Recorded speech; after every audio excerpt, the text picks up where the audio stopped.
Atos capítulo 3, versículos 1 ao 10. Todos abriram? Amém. Assim diz a palavra do Senhor. Pedro e João subiam ao templo para a oração da hora nona. Era levado um homem coxo de nascença, o qual punham diariamente à porta do templo chamada Formosa, para pedir esmola aos que entravam. Vendo ele a Pedro e João que iam entrar no templo, implorava que lhe dessem uma esmola. Pedro, fitando juntamente com João, disse: olha para nós. Ele os olhava atentamente, esperando receber alguma coisa. Pedro, porém, lhe disse: não possuo nem prata nem ouro, mas o que tenho, isso te dou. Em nome de Jesus Cristo Nazareno, anda. E tomando-o pela mão, o levantou. Imediatamente os seus pés e tornozelos se firmaram. De um salto se pôs em pé, passou a andar e entrou com eles no templo, saltando e louvando a Deus. Viu todo o povo a andar e a louvar a Deus. E reconheceram ser ele o mesmo que esmolava, assentado à porta formosa do templo, e se encheram de admiração e assombro por isso lhe acontecera. Amém e amém. Vamos orar mais uma vez. Senhor nosso Deus e Pai, acabamos de ler, Pai, a Tua palavra. Pedimos, Senhor, a Tua iluminação para entendermos, Pai, a Tua palavra, para entendermos, Senhor, o poder que há no nome de Jesus. Poder este, Pai, que cura até mesmo pessoas fisicamente que não poderiam andar. O Senhor faz todas essas coisas para demonstrar o seu poder, para demonstrar que Cristo é o Rei prometido, o Messias, aquele responsável não apenas por nossas curas espirituais e físicas, mas também, Pai, por aquele que nos concedeu tamanha salvação. Abençoa os teus servos e nos ilumina. Em nome de Jesus. Amém. Queridos irmãos, o livro de Atos oferece um retrato belo e extraordinário dos primórdios do cristianismo. Nós vemos, desde o capítulo 2, pelo menos, aqui no livro de Atos, que o dom do Espírito Santo revigorou e revestiu de poder os apóstolos de Jesus.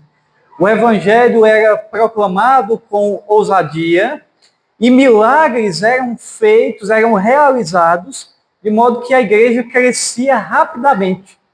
Nós vemos o Senhor agindo de todo o meio, por meio não apenas da pregação, mas também dos milagres. Em Atos, no capítulo 3, essa narrativa continua, só que da mesma forma.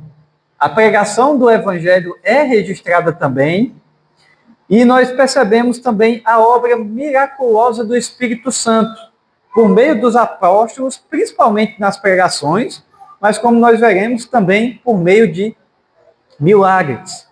Então, é interessante nós percebermos aqui uma semelhança entre a estrutura do capítulo 2 e do capítulo 3.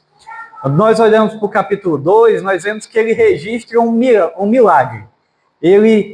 A nova dispensação da graça é inaugurada pelo milagre da descida do Espírito Santo no Pentecostes. E nós vemos que o povo é revestido de poder ali, a igreja especificamente. E esse acontecimento deu a oportunidade para que o apóstolo Pedro pudesse pregar para uma multidão e pessoas se convertessem. Quando nós olhamos para o capítulo 3, nós vamos perceber que ele também inicia com um milagre. Dessa feita, o milagre de o coxo ou o paralítico voltando a andar.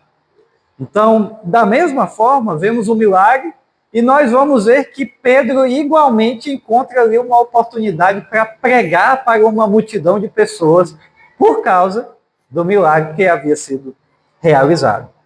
E esse acontecimento, de igual modo, provocou, irmãos, espanto e admiração para aqueles que estavam ouvindo. Nós vemos então, irmãos, os apóstolos dando continuidade ao ministério de Jesus, não apenas em palavras, através da pregação, mas também em ações por meio dos milagres que eles faziam. Deste modo, irmãos, nós podemos perceber que essa passagem dos versículos 1 ao 10, ela claramente tem pelo menos uma divisão tripla. No sentido de que se nós olharmos para o versículo 1 e 2, ou melhor, 1 ao 3, nós veremos que há aqui uma contextualização. É mostrado a situação em que aquele homem, aquele paralítico, se encontrava. Dos versículos 4 ao 8, nós vemos o milagre em si. Nós vemos o feito se realizando naquele homem. De modo que os versículos 9 e 10 demonstram a reação do povo diante daquele milagre registrado nos versículos 4 a 8. Deste modo, nós seguiremos essa breve exposição por meio dessa estrutura. Amém? Então, depois dessa introdução, quando nós verificamos os versículos 1 ao 3, eles vão nos dar uma contextualização. Eles vão dizer: Pedro e João subiam ao templo para a oração da hora nona. Era levado um homem coxo de nascença, o qual punham diariamente à porta do templo, chamado Formosa, para pedir esmola ao que entrava. Vendo ele a Pedro e João que iam entrar no templo, implorava que lhe desse uma esmola. No versículo 1, nós vemos claramente que Lucas faz aqui uma observação. Olha, nesse horário, Pedro e João, apóstolos muito diferentes até, eles dois estavam juntos e eles estavam se dirigindo para o templo para orar. E é dito, irmãos, que era na hora nona. E a hora nona é correspondente às 3 horas da tarde. Se você quiser saber como é que você pode entender o horário que é dito nas Escrituras, porque a gente vê a hora nona, né? A hora sexta. Para você saber, é só você começar a contar a partir das 6 horas. Então, você conta a partir das 6 horas da manhã, é a primeira hora do dia para o judeu. Então, assim por diante. E aí, a hora nona é referente às 3 horas da tarde. E é dito, irmãos, que eles estavam indo para o templo. Aí você pode perguntar assim: Wesley, mas eles não oravam no cenáculo, ou pelo menos nas casas, como eles já estavam fazendo? É importante que nós lembremos aqui que eles estão ainda inseridos no contexto judaico. Então, nós olhamos para a igreja cristã surge num contexto judaico. Nós vemos que os apóstolos todos são judeus. Nós vemos que as práticas ainda estavam inseridas nesse contexto. De modo que a igreja ela vai abandonando as práticas judaicas logo em seguida, à medida que eles começam a se reunir nas casas e depois, bem mais na frente, em templos. Então, não é de se surpreender que os apóstolos ainda fossem para o templo. Eles iam para o templo porque o templo era um local propício para pregação.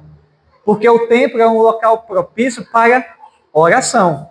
Mas nós vemos que depois eles param de fazer esse movimento.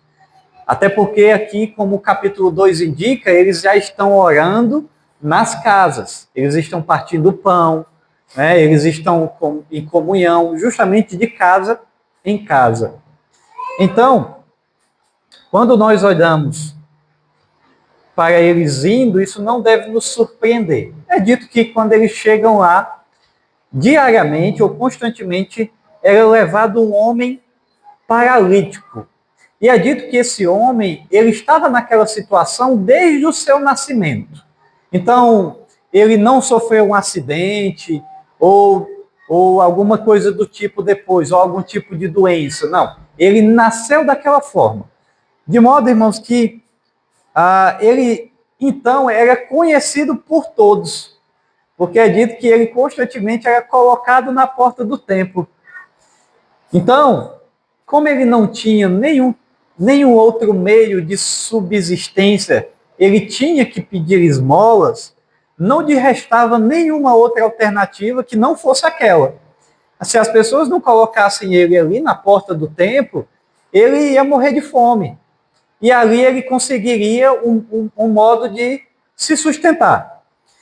E algumas pessoas, provavelmente fossem ou as pessoas da sua família, ou quem sabe amigos, é quem faziam isso. Eles faziam isso todos os dias, de modo que aquele homem era levado para o portão formoso. E, irmãos, é interessante porque quando nós olhamos para a situação desse homem, nós percebemos que provavelmente aquele homem não estava apenas sem dinheiro. Ele estava numa situação muito, até mesmo pessimista. Nós vemos que ele estava fisicamente debilitado, ele tinha uma deficiência e ele não poderia remediar aquilo de nenhuma forma. Mas nós vemos que essa situação para ele, em algum sentido, era de humilhação, porque ele não tinha esperança de que voltasse a andar.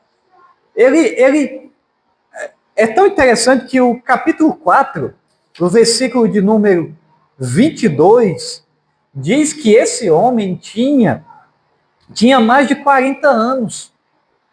Então, era um homem de mais de 40 anos que estava sentado à porta do templo todo esse tempo. Provavelmente, a partir dos seus 10 ou 12 anos, ele já era colocado ali. Então, ele não tinha esperança de que a situação dele mudasse.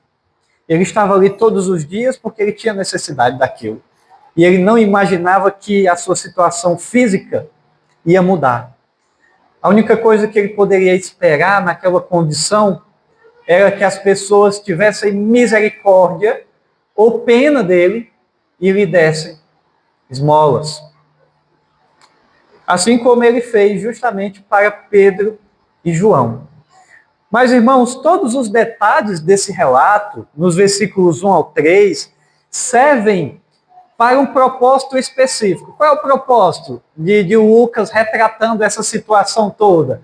É justamente que ele vai destacar o caráter ordinário, ou melhor, extraordinário daquele feito. Porque todos os homens conheciam aquele cidadão. Todo mundo que passava ali, eles passavam todos os dias, irmãos. Todos os dias as pessoas iam orar no templo e eles conheciam aquele homem. Então, ele está dizendo, aquele homem ele não era um desconhecido. Aquele homem não surgiu do nada. Esse milagre aconteceu e todo mundo sabia quem era ele. Ele não era como acontece por aí, e os irmãos me entendem quando eu digo isso. O que é que a gente vê por aí afora? A gente vê movimentos e movimentos, não, irmão José? De homens cegos, de homens que têm deficiência física, que surgem do nada. Cadê o Natanael? Está ali o Natanael. Que surgem do nada. Eles surgem do nada. Eles aparecem lá e o cidadão, o bom moço, vai lá e cura ele e ninguém sabe quem é aquela pessoa, nem para onde ela vai, nem de onde veio. E ela simplesmente some.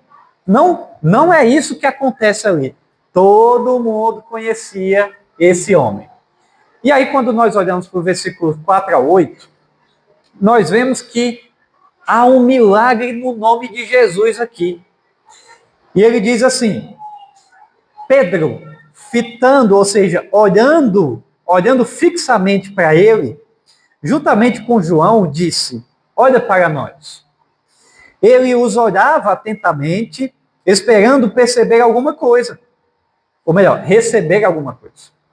Pedro, porém, lhe disse, Não possuo nem prata, nem ouro, mas o que tenho, isso te dou. Em nome de Jesus Cristo, o Nazareno, anda. E tomando-o pela mão direita, o levantou, e imediatamente os seus pés e tornozelos se firmaram. De um salto se pôs em pé, passou a andar e entrou com eles no templo, saltando e louvando a Deus.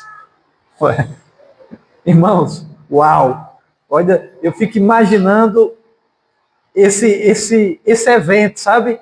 Você poder contemplar aquilo que tinha acontecido ali.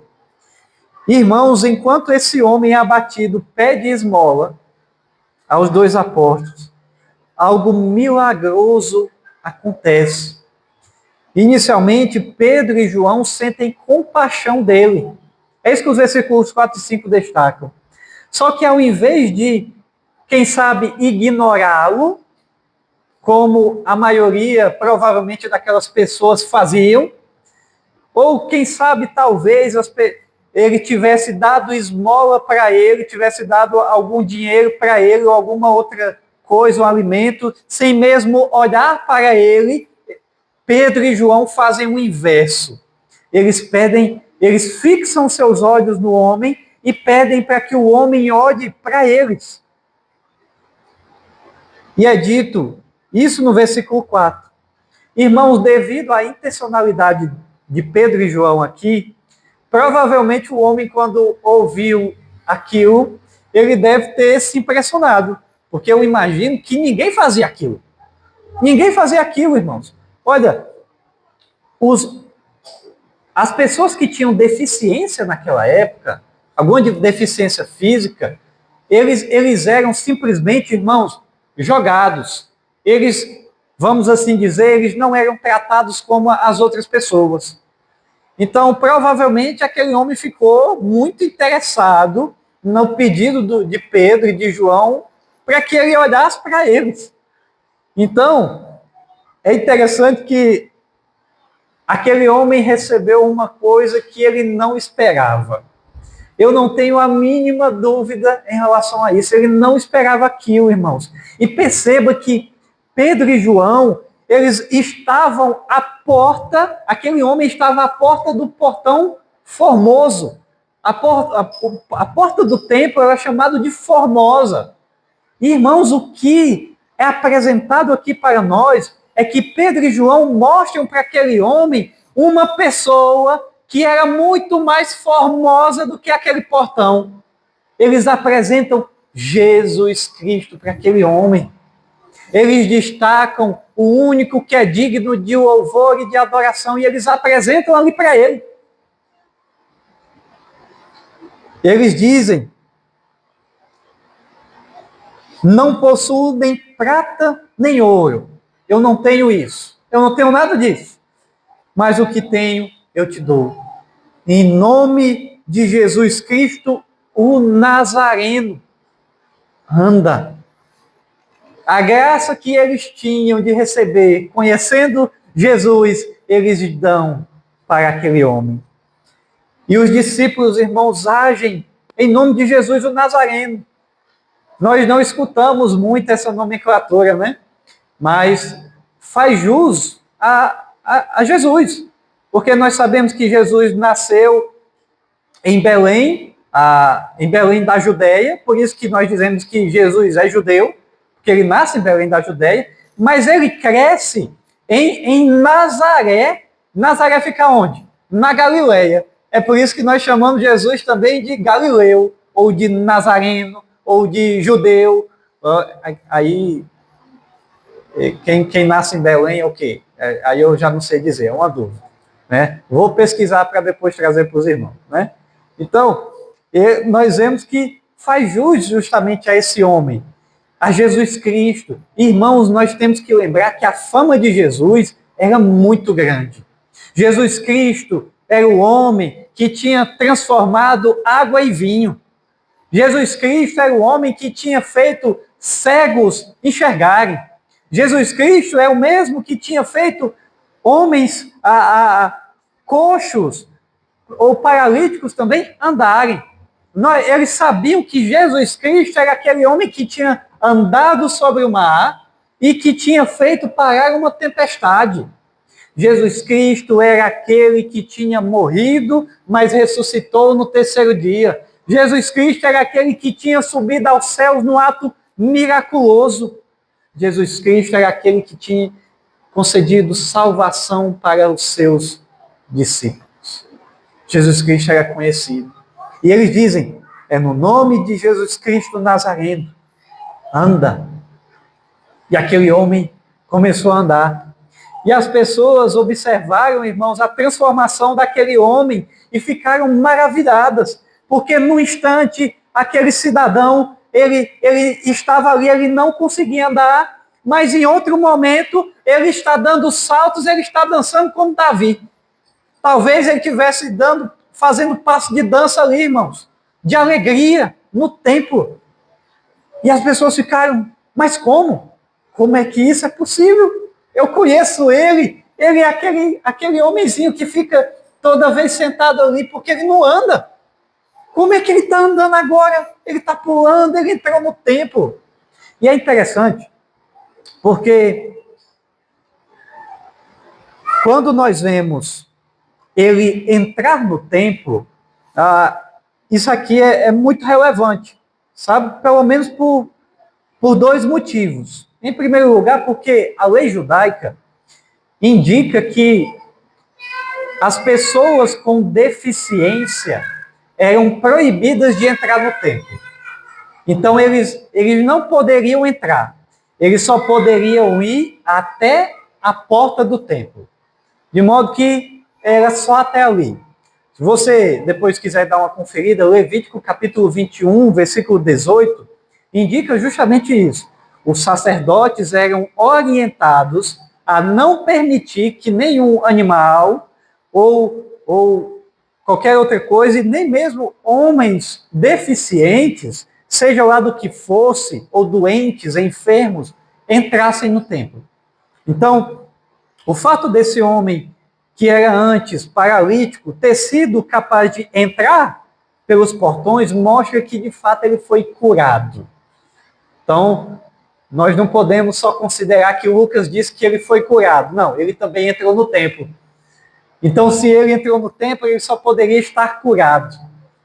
Em segundo lugar, nós devemos lembrar, irmãos, que esse milagre ocorreu durante a hora da oração. Porque ao entrar no templo, o homem indicou que ele reconheceu que aquele milagre que tinha sido realizado no nome de Jesus Cristo era, na verdade, atribuído ao próprio Deus. Ou seja, ele entra no templo para agradecer a Deus por ter curado ele. E Jesus Cristo é Deus. Então, ele estava louvando o nome de Jesus. O nome de Jesus, irmãos, era sinônimo de poder de Deus para curar, mas também para convencer pecadores sobre o evangelho que salva vidas. Então, o homem foi ali justamente para agradecer, Senhor, obrigado, porque o teu filho, Jesus Cristo, me curou, e eu sei que ele fez com o poder do Senhor. De modo que quando nós olhamos para o versículo 9 ao 10, nós vemos então a reação do povo. O povo vendo aquilo, vai dizer, viu todo o povo a andar e a louvar a Deus. E reconheceram ser ele o mesmo que esmolava, aquele que estava sentado à porta formosa do templo. E se encheram de admiração e assombro por isso que lhe acontecera. Irmãos, presenciar, e aqui eu digo novamente, irmãos, se eu estivesse vendo aquilo, eu certamente ficaria extasiado, impressionado. E irmãos, as pessoas ficaram. As palavras que são usadas aqui é que elas ficaram cheias de admiração e de assombro. Então eles ficaram atemorizados. Nossa, mas Mas como é que isso é possível? Esse homem não conseguia andar. Como que isso acontece? Eles ficaram assombrados com aquilo. E o homem que antes era paralítico não foi o único a ficar admirado com aquela situação. Ele mesmo deve ter ficado. Quando diz que ele deu um salto, irmãos, aquilo ali provavelmente foi um susto. Ele, oxe, como é que eu consigo ficar em pé e então dar um salto?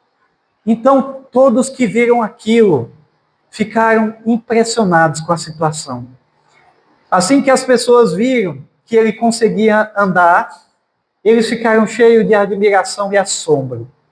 E essa admiração e espanto, ou assombro, aproximaram as pessoas dos apóstolos. Porque eles perguntaram, mas como é que você conseguiu andar? E aí, com certeza, ele com certeza ele era fofoqueiro, irmão. Ele disse, não, olha, foi por causa daqueles dois ali, ó, Pedro e João, foi por causa deles. E aí, naturalmente, o povo se achegou a Pedro e João. E ali eles viram uma oportunidade de pregar o evangelho novamente. De modo, irmãos, que eles estavam à porta formosa, só que mais uma porta foi aberta ali. A porta para os corações deles, por meio da pregação do evangelho. Essa porta havia se aberto para que aqueles homens pudessem desvendar a maior fonte de temor do ser humano, que é o Evangelho de Jesus Cristo. Então, de modo que nós veremos justamente essa pregação no próximo sermão. Dito isso, depois de ter explicado, eu não tenho mais nada do que explicar desse texto. Eu gostaria de fazer pelo menos 2 aplicações aqui. E a primeira aplicação, irmãos, quando nós lemos esse texto, é que esse texto faz com que nós lembremos que devemos louvar a Deus por todas as bênçãos que nós recebemos. Ao longo dessa narrativa, irmãos, nós vemos, do livro de Atos, na verdade, nós vemos muitos milagres. Nós vemos que o seu autor, o autor do livro de Atos, o evangelista Lucas, convida constantemente que os seus leitores se lembrem quem é Jesus Cristo. Enquanto que a nossa tendência, quando nós lemos esse texto, é olhar só para o milagre, e de fato é isso que salta aos olhos, inicialmente, é o fato de que um homem paralítico voltou a andar, isso nos impressiona, só que enquanto que nós olhamos apenas para o que está acontecendo no plano terreno, ou seja, aqui no plano horizontal, Lucas quer que nós elevemos os nossos olhos de forma vertical. Ele quer que nós não olhemos apenas para o milagre em si, mas ele quer que nós olhemos para o Deus do milagre. Ele quer que nós enfatizemos quem fez o milagre, e não só que o milagre foi realizado. Porque quem fez o milagre não foi Pedro e João. Não é por causa unicamente do seu poder. Foi através deles, mas pelo poder que há no nome de Jesus. Então é por causa disso. Ele está enfatizando, está destacando ao longo da história que o autor dessas bênçãos e dessas maravilhas é Deus. É Ele que executa esses milagres. Ele nos lembra, irmãos, que o milagre foi realizado no nome de Jesus. E a história termina com louvores a Deus. De modo que, como cristãos, nós devemos, então, sempre lembrar que os dons que Deus nos dá, em última análise, são para a glória dele. Como assim, Wesley? Irmão, se Deus te deu a capacidade de pregar o Evangelho, e pregar o Evangelho muito bem, melhor do que muitos, esse não é o meu caso, mas se isso lhe foi dado, glorifique a Deus. Glorifique a Deus. A glória não pode ser sua.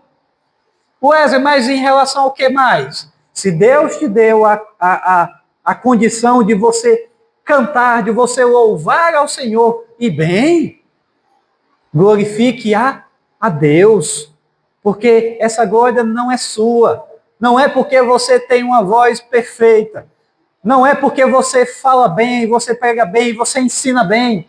Outras coisas você pode pegar também. Olha, eu sou expert em matemática. Eu consigo fazer cálculos matemáticos de cabeça. Glorifique a Deus, porque quem te deu essa capacidade foi Ele. Não é sua, não é nativo seu, mas é uma bênção que Deus te concedeu. E em todas as coisas que você fizer, glorifique ao Senhor, porque foi Ele que te concedeu esses dons, essas bênçãos. E nós vemos Pedro e João fazendo exatamente isso, irmãos. Pedro e João, eles não disseram, em meu nome, o primeiro Papa, né? Como Pedro diria. Não, nada disso, muito menos Papa. Não em meu nome, não no nome de João, não no nome de Tiago, não no nome de André, de Filipe, de Natanael, de qualquer outro que seja, mas é no nome de Jesus Cristo. É o grande nome que nós devemos louvar todos os dias. E aqui há uma diferença muito grande. Vocês lembram daqueles cidadãos, ou daqueles falsos mestres, assim dizer, que fazem movimentos e movimentos e eles não destacam o nome de Jesus, mas eles destacam que fulano de tal vai realizar milagres hoje. Irmãos, que absurdo!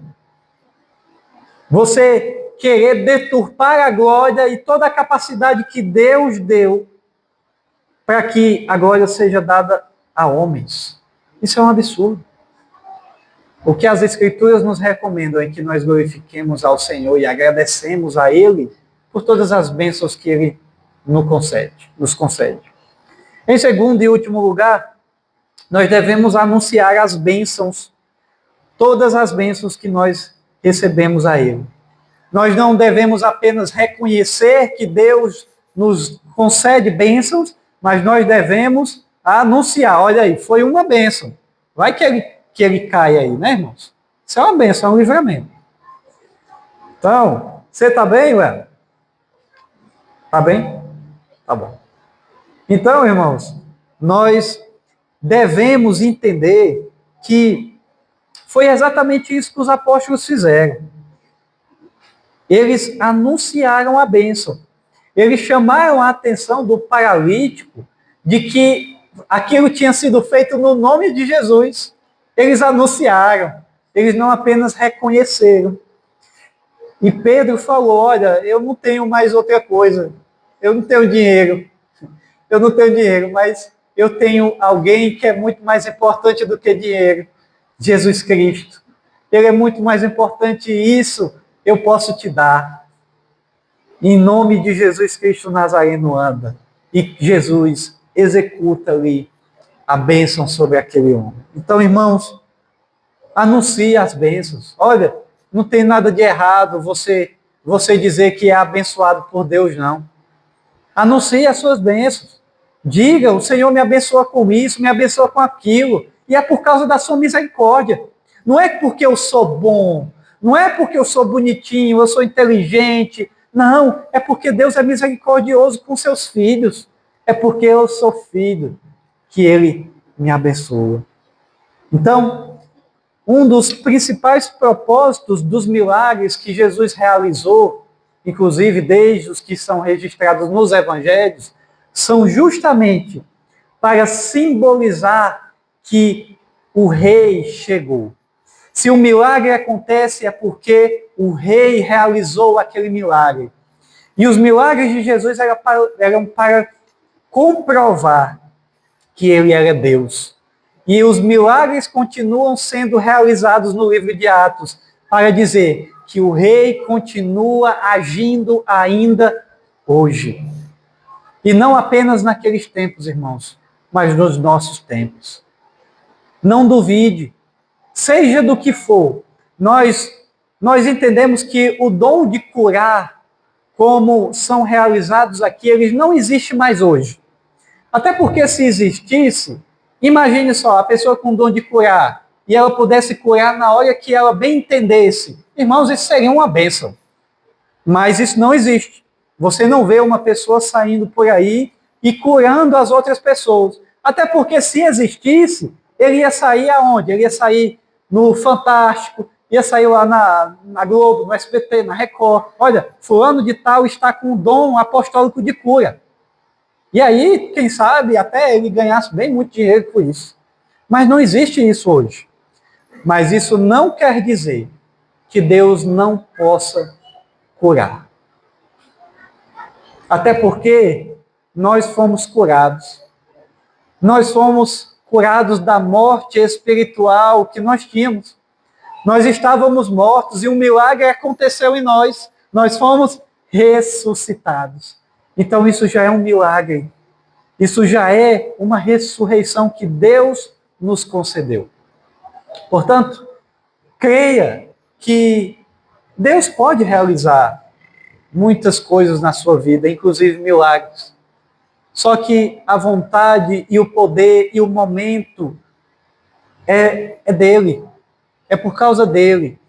Infelizmente, nós nos chateamos, nós nos frustramos porque achamos que é no nosso tempo, que é da forma que nós queremos. Mas nós devemos entender e descansar no Senhor, que Ele é soberano sobre todas as coisas e Ele faz todas essas coisas conforme lhe apraz. Que Deus nos abençoe, que Deus nos guarde, para nos maravilharmos nas tamanhas bênçãos que Deus concede aos seus filhos. Amém? Vamos orar? Feche seus olhos. Senhor nosso Deus, Pai amado, nós acabamos de ler, Pai, esse relato tão maravilhoso, onde aquele homem pôde ser curado, Pai, do seu problema ali, da sua deficiência. O Senhor fez com que ele andasse. E nós sabemos, Pai, que o Senhor faz muito mais coisas por nós. O Senhor constantemente nos concede o dom da vida. O Senhor nos concedeu a salvação. O Senhor nos concede livramentos diários, muitos que nós nem percebemos, mas o Senhor está ali, nos abençoando, com a sua mão protetora sobre nós. E rogamos, Pai, que possamos reconhecer constantemente que no nome de Jesus, esse nome que tem poder, nós podemos fazer muitas coisas, inclusive sermos ainda abençoados pelo Senhor, através do Teu Espírito Santo. Abençoa, Pai, os Teus servos e faz com que nós possamos reconhecer cada vez mais o poder que há, Pai, no Teu Filho amado, nosso Senhor Jesus Cristo. Nos abençoa, nos guarda, em nome de Jesus. Amém.